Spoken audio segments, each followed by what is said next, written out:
All right, Cyber Traders, welcome on back here this Wednesday afternoon, here this January 4th, shortly after 2:30 p.m. Eastern Time. Great to see Ravina still with us here, Mark, Chuck, and Michael, and a few more of us here inside our live trading room, Leda included. Great to see all of us here live, and great to have all of us back on social media, Facebook Live or YouTube. Folks, markets are dumping off right now, getting a huge retracement back down. Ended up having a nice squeeze up early this morning, but I think the markets are reacting to the brief Fed minutes meeting that ended up finishing up at 2 p.m. Eastern.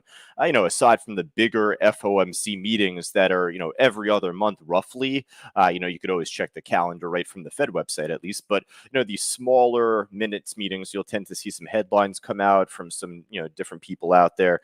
So I'm not going to go through all of the different headlines out there that I have from Benzinga, but you could see the reaction, at least for right now.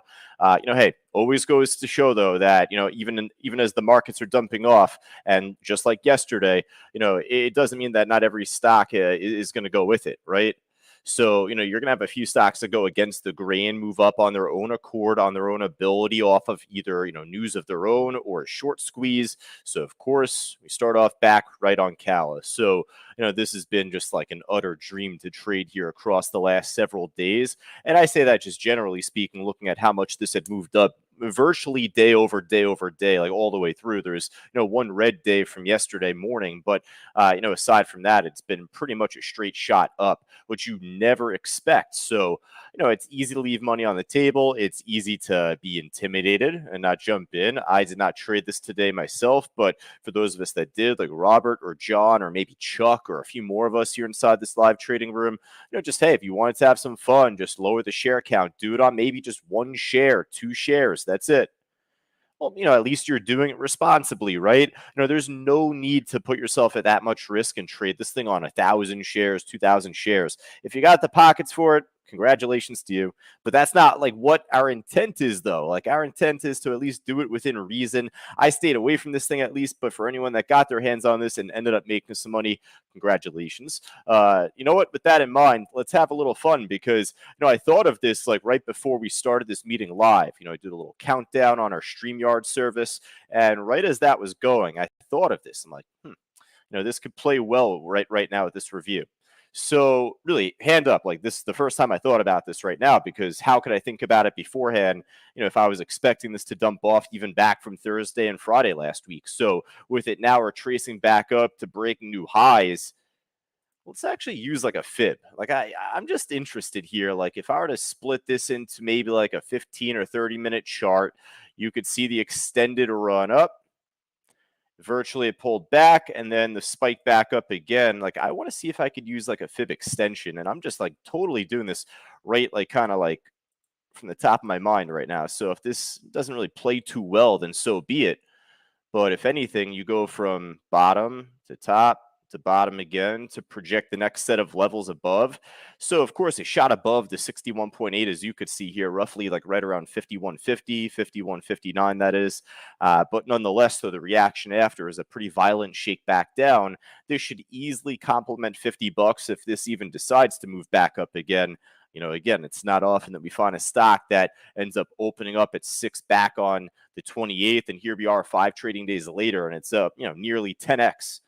That's insane, right? Ron saying the spread's ridiculous. I agree, and that's like, complimenting it, right? So if you're looking to roll the dice, I don't really want you to partake, but you are in control of your own money. We can't, refrain you from pulling the trigger or pull the trigger for you. As a trial member, and this is nice to see, but even as a trial member joining our live trading room here for a week, we don't advocate for you to even trade at all, let alone something as nuts as this. So, I personally expect for this to just consolidate heading into the close. If anything, kind of like right here would be your next fib support, so to say, off the extension. What is that? Like right around 41.50-ish roughly. Yeah, like about 10 points lower. 41.58. And we'll draw a line there for fun. Right there. I mean, it does line up pretty well. It looks like it broke out from there as resistance. So resistance flipping into support. Doesn't shock me, but that's pretty cool how that lines up. But yeah, for right now, I'm not too interested in putting Calla on our main special watch list right now. I'll be honest. I mean, aside from the market dropping off now, we'll find some stocks eventually here. But going into this meeting, between you and me, for all of us inside our live trading room, Bill, Allison, Grant, Ravina, etc., you know that there really wasn't a whole lot that was too tempting. I mean, the Cala was looking good going into the late morning. The VVOS was a great trade from the late morning as well. I have some fibs up there too. This is still prattling around my big support I'm looking for off of 194 and $2. So, that's right here, the 50% line, bottom top. I ended up putting a fib there too. But between that and $2, I'm looking for a bounce, on this trade. Just given the liquidity, this is way easier to read, at least way easier to get a grip on. So, as much of a tease as this is right now, it's still like kind of in contention. So I'm not going to put this on our main list yet, but I'll definitely come back to it. Doesn't shock me if I end up putting this on our list at the end. Right now, it really needs to hold this, though, because, it held it at first, broke under it, held it as resistance, popped above it. So, it's been pinning it here as support. This could be a good play, but let's see it really begin to shoot up and move off this 2 level. The stock came out with good news earlier this morning in pre-market off of phase 2 clinical trial news of some sort of drug. This and GERN, GERN, were the 2 that came out with the pharma news today. All right. So, hey, let's go from top to bottom. Otherwise, like I said, there wasn't a whole lot that was as tempting leading into this meeting right now. Hopefully there will be something that we'll run into. We got a bunch of cheapies here, though. Look at this on the top of the gainer side. Like 34, 33, 23. Cala's next after that. Back in cheapy lands here. Look at this. 40 cents, 35 cents, 27. Geez, that's how you could tell. It's not like looking as tempting of an afternoon, at least. This IMAB doesn't look half bad running into this right now. I don't think we really focused on this as much, from the morning session, just to be straightforward with you. We are focused on the others. So this did pretty nice. Nice move from like 425, 430 up to, 550-ish, teetering around that price now. I think really quick just to jump back. Unless if this ends up slingshotting right back up ASAP, this just broke below that 194. So be very careful now on this VVOS at this stage. All right. So going back to that last one, what was that? IMAB. Not looking half bad. Hopefully I don't give this a kiss of death either, but this one's pushing up pretty well. Liquidity is kind of thin on the book, a bit of a spread, but we've seen worse. Looks like it's breaking multi-day highs as well, so pretty extended also, but looks like it has a lot of recovery room at the same time. So, yeah, I mean, could this be the next big short squeeze? Don't hold your breath for it, but it looks good on the chart here for right now. We'll put this on our watch list. It also is shortable. If this ends up pulling back and failing to break higher or makes a false breakout like I just referenced, in that case, then it could be a potentially good short opportunity. I mean, look at GERN. I know one of our students, Lawrence, killed it on this trade, took this on several different entries and made nearly $1 on it. So it's a good stock that you could have held on all the way through. Good stock that you could have had, multiple entries on, scalped along the day. But this was the other pharma stock from pre-market that we had our eyes on, coming off of phase 3 news, I think, even. So even better. So the issue on this, unfortunately, obviously, it didn't really continue after the market opened up. This stock has a history of that, though. So, whereas myself and Fausto always talk about, history has a tendency to repeat itself. Just looking at the daily chart or maybe going back to the weekly, you can see that this stock had a huge run up back in 2018, fizzled out, had a huge pump up at the end of 2018, completely crashed, and then maybe I'm sure 1 or 2 of these, weeks along the year, we ended up following it off of some sort of news, but same results, pop and drop. So, with it being shortable today on my TradeStation platform, this actually was a much better short opportunity than it was a long. Is it possible now to get the bounce into the close? I mean, I guess you could wish for the same thing on this as I was hoping for a moment ago on VVOS, right? So I'm not fully committed to GERN right now. Maybe I'll come back to this at the end.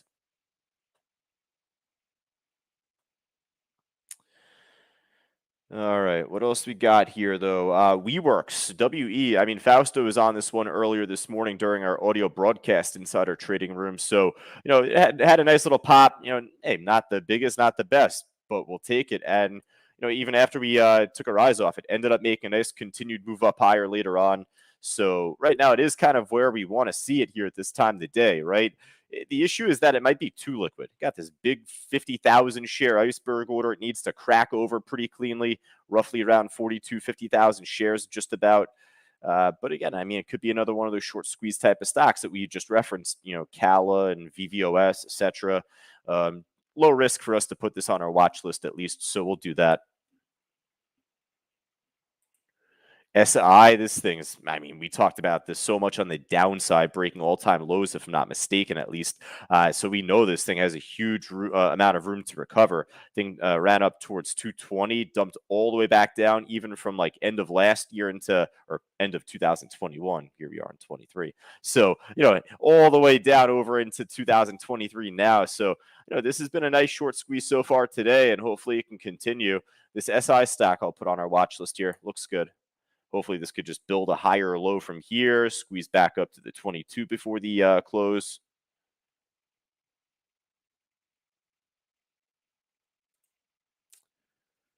All right, ZH Chinese stock. I mean, normally a lot of the China stocks tend to flatten out this time of the day. Um, KC Chinese stock pretty flat. We'll take just a look at Yin and FXI, two of the big Chinese ETFs. So you could see Yin's actually making a pretty decent bounce right now. All right. FXI pretty similar, actually a lot better of a chart for these ETFs for the China markets compared to the S&P and SPY, that's for sure. So hey, this can go both ways. If the China markets just naturally continue on their own, great. And then otherwise, if the U.S. markets make a bounce, perhaps that could accelerate some movement upward on some of the Chinese stocks that are traded across the Nasdaq or the NYSE. You know what I'm talking about. We're talking about stocks in our live trading room, XPEV. We're talking about Billy. I mean, this is making a pretty sharp squeeze up now, albeit not near the highs. I mean, this at least looks pretty sharp. Neo, of course. I've been a little reluctant on Neo lately, just after their CEO came out some headline about them not really forecasting too much over the next year. I think a few of us were talking about that in our live trading room. So it's been a great day trade to me, but as far as a swing trade, it's tough. It's just I was more interested in XPEV today just for that news headline that came out on Neo. That's why obviously you see all my lines here for XPEV.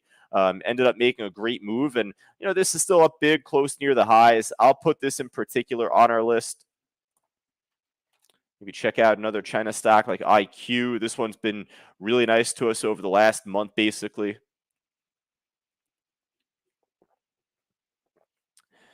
All right, so right now, I mean, so far I have 4 stocks on our main list. I'm not fully committed to IQ. This looks pretty slow right now heading into the afternoon. If it was closer near the highs, different story.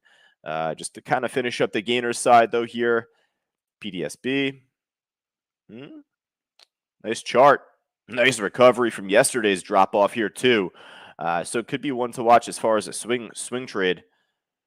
Speaking of, actually, before I forget, and we're talking about China stocks, I mean, I always forget about this stock, MLCO. Once again, it broke above those highs that we had back from the daily chart here. So really strong move here once again this morning. Not looking too great as a day trade right now, though. Pretty flat, pretty slow. Tops, I'll pass on this here too. And data.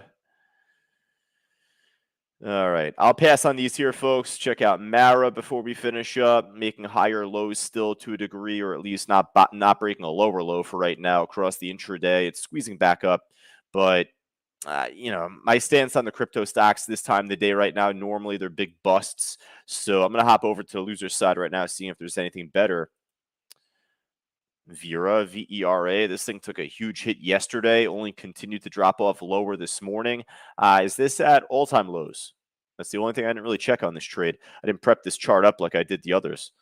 So as you could see, I mean, clearly looks like it. So this is starting to make a pretty nice little move here, breaking all-time lows across the morning into the afternoon. it's just flat right now. That's the issue. So I don't want to wait on this when there's better trades out there. You know what I mean? Say the same on ENVX. This one at least a little bit more lively of late. There's small little movement here, but uh, I'll keep this on the side list if anything. You know, for any of our students that focus on short trades, you know who you are. I'm sure you'll be personally more inclined to follow this type of stock, but you know, hey, if it makes a move for us, then you call it out. Then us as a group will focus on it. Then we'll give you a shout if XPEV or WeWorks or IMAB, the others on the list. That's how we kind of work together as a team inside our live trading room. All right. I think for right now, folks, we might have a move. I've been hawking it. Right back up and above 194 and 2.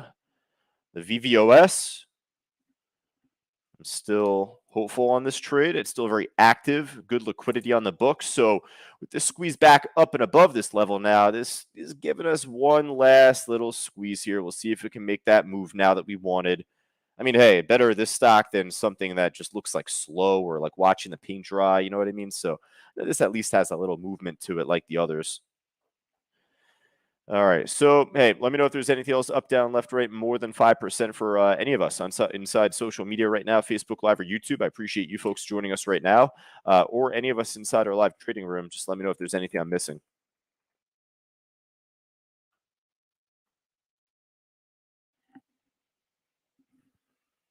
Got 5 stocks to work with, and that's not a bad list. You know, I don't like to overwhelm all of us here. So, yeah, 5 is pretty good, Grant. The shoe fits, I think.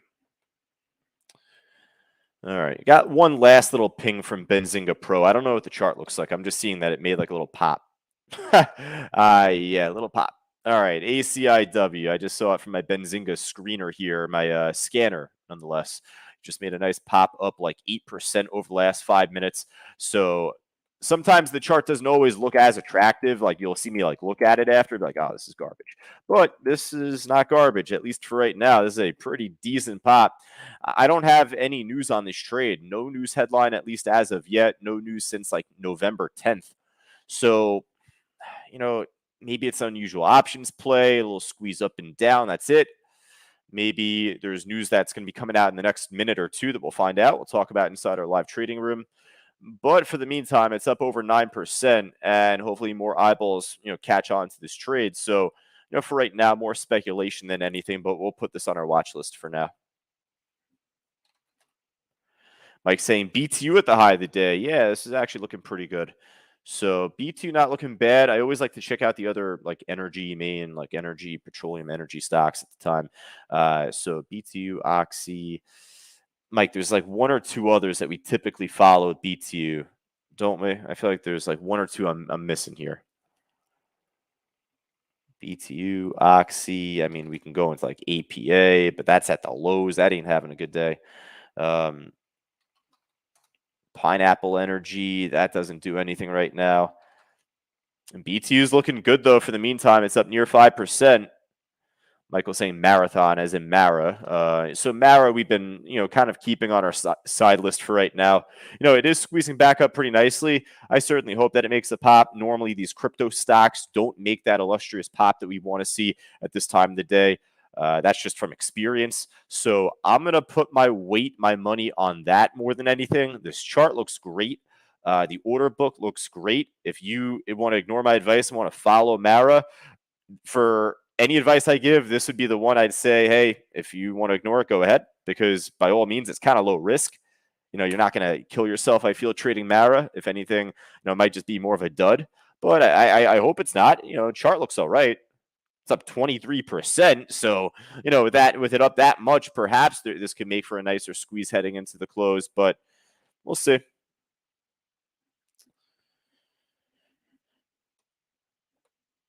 All right, for all of us on social media, Facebook Live or YouTube, hey, if you're interested in joining our live trading room, just go right down to the link on the green banner below on the bottom of the stream there to get yourself started. But otherwise, if you had any questions prior to joining us, or if you wanted to go over any trades that you had, if we had called out, or any trades of your own, feel more than free to shoot me a quick email on the side. Always feel more than happy to communicate with you folks there. Josh at ctutrading.com is my email. But for all of us there right now inside the live trading room, Brian, Michael, Mike, and Mark, you got the M's there. You got Ron, Ravina, Bell, and Dan, and all of us there live right now. Rich will be on the mic coming up in just about 10 minutes. I'll be in the chat up until 3:30. I'm going to be on a coaching call with one of our students. So, hey, whether it be Mara, perhaps, or one of the ones that will be on our watch list, XPEV, the VVOS, perhaps off that 2-level 194. We'll see if there's anything that can make a sharper move heading into the market close, folks. All right, I'll talk to you all soon. Take care.